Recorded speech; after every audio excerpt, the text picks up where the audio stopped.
For America's baby boomers, the financial crisis wiped out so much of their net worth since 2007. They are now retiring into the worst economy since the Great Depression. Mark Miller, author of the Hard Times Guide to Retirement Security, is here with some of his ideas. Welcome to the show, Mark. Thanks, Bijal. Great to be here. Good to have you. So how can baby boomers between the ages of their mid-40s and mid-60s, how can they survive and adjust to today's economy? Well, the first thing I'd say about it is this is not a book about magic bullet solutions. We're in a tough economy. I'm a financial journalist, so I'm not putting forward here kind of the idea of here's a solution, one thing you can do that makes everything great. But what I have done is put together kind of a compendium of a lot of the best, most creative ideas that I've run across in my reporting that I think are the right approaches. So none of the things that I recommend are like just do this and everything is great. But for example, one of the main things I think people are going to need to do is readjust this balance of how long their working lives will last on the one side, and I think also readjust expectations about spending in retirement. I think we're going to have to recalibrate those things. Right, and you say that it's important to actually redefine what retirement security is. So it's not so much how much you've saved, but having a guaranteed income.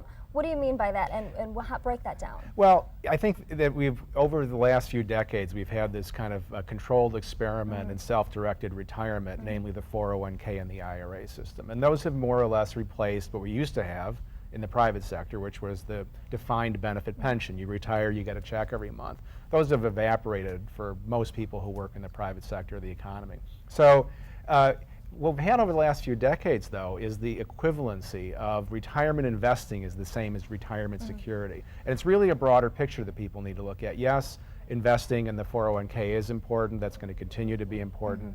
But the broader picture of things, the real estate, your plan, what do you think you'll spend in retirement, your debt, your insurance. And then the broad picture that I'm looking at is how are you going to finance a period of time that could last several decades after work ends. Okay, when you talk about real estate, are you talking about paying off your home so that you don't have a mortgage? Right, and real estate is it's a real conundrum right now. A lot of boomers are underwater on mortgages and sort of trying to figure out what to do. Housing values in some parts of the country, as you know, are down 40%, 50%. So the first thing I would say is if you're planning to stay in your home for the long haul, and most Americans do say they intend to age in place. The question is how are you going to do that the most efficiently? So debt reduction, getting rid of the mortgage, certainly by the time you retire is important. It used to be, the trend was that seniors in fact got rid of debt as retirement approached.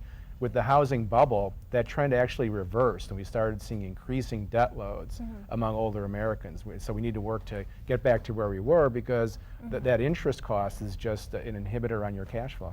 Let's talk about changing career strategies as well. Now, older people are going to have to work longer. We're talking potentially until age 70?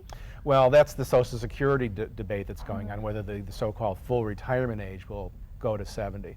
And a lot of my work's really looking at the idea of redefinition of what this whole idea of retirement is. You know, the whole idea of retirement at 65 is a very, I think, antiquated idea. It actually dates from 19th century, the German social insurance system that was developed in the 19th century. We're living longer now. People are living healthier, longer years, and we're going to want to work longer. What will work look like for those age 50 and up?